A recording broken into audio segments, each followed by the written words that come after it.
So I recently took Pytheas back to Mott's Run to make a second attempt at exploring the lake's depths, and I'll say up front, things went a lot better this time. I managed to remove, or at least minimize, a lot of the problems that plagued me from the first expedition, and I ended up collecting data from a total of 4 drop sites. Along the way, I managed to make a discovery or two, and even managed to catch some aquatic life on camera finally. For this outing, I identified 3 drop sites that I wanted to collect data from. The East Deeps, from what I believe to be the deepest part of the lake, was essentially a do-over from the site I tried to do the first time. Next, the West Deeps I chose because it's closer to the busier part of the lake. Lastly, the West Shallows was an inlet-like area very similar to the shallow inlet I surveyed during my first trip. What I found at each drop site is pretty straightforward, so I'll try to be brief here. At the East Deeps, which is the footage you're watching now, there wasn't much to see visually. Honestly, the most interesting thing to be gleaned from the camera feed at the site was the confirmation that the internal lamp actually works, and does a not completely horrible job of illuminating the surrounding water. This is doubly impressive considering that by that point the lamp had fallen off of its mounts entirely and was facing downward. But other than that, there wasn't too much going on other than the tether occasionally drifting by the camera. When I started hauling the pod in, it did briefly catch a glimpse of the lake bed it was sitting on, and it seemed to be more rocky than muddy, which was surprising. The sensor data that got returned was a lot more interesting. I don't know if you caught it on the readouts at the top, but it turns out that the East Deeps are, well, deep. According to the ACAB data, the pod bottomed out at a depth of 17.25 meters, nearly 57 feet. This came as a huge surprise to me because when researching Mott's Run, the deepest depth I ever saw anyone reference was about 40 feet. So I think I may have set some kind of record here.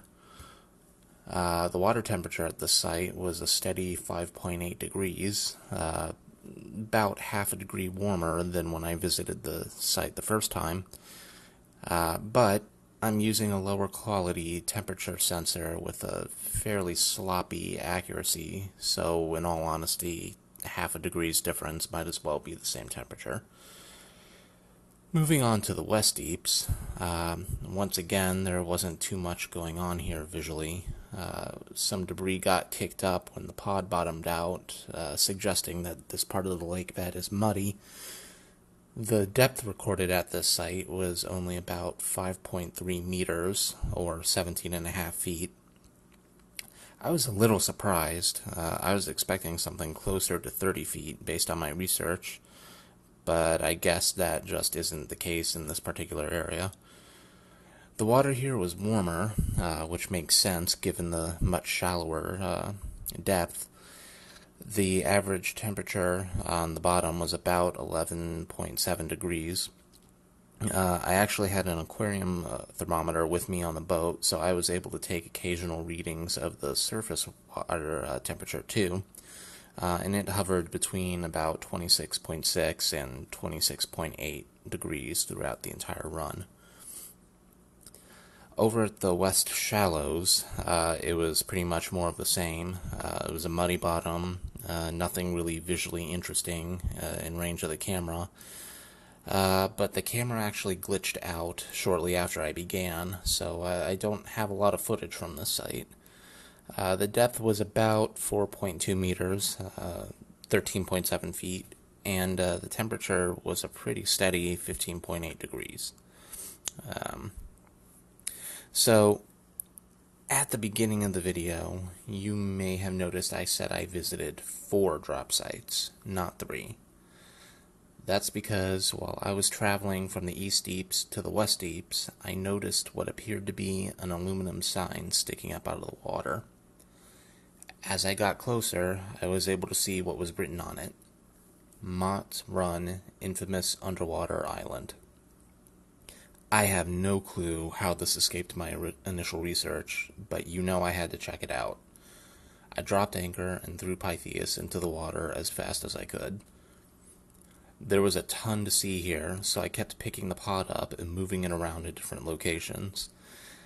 Because of this, the ACAP data from this site isn't quite as useful as a reference.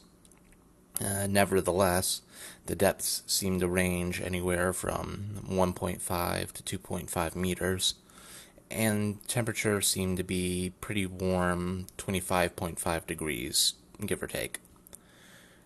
As to the site itself, I originally set down a few feet away from the island itself, so it looked like it was going to be just another empty lake bed.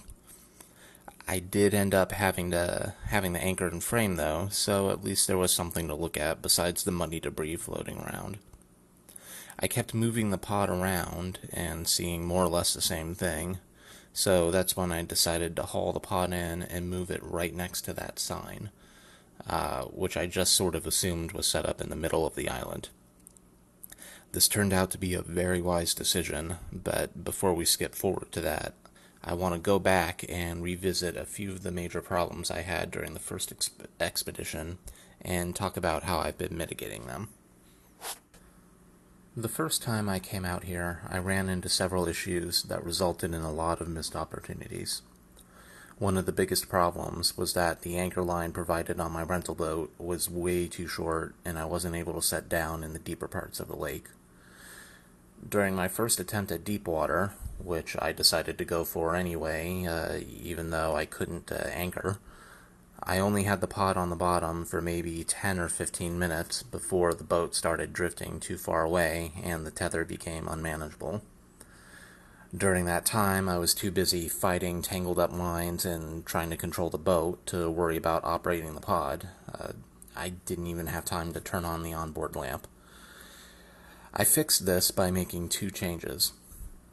First, I bought some 50-foot rope that I used to make my own anchor lines. It was my hope that this would be enough to let me park at any location on the lake, and for the most part it actually worked really well. But it was still too short for the east deeps, thanks to my discovery that the lake is apparently deeper than 40 feet. But luckily the water was extremely still that day, and I was able to put the pod down without drifting too far away. So the second thing I did was buy a couple of cheap cable reels so that it could wrap the components of the tether up into nice, neat little packages.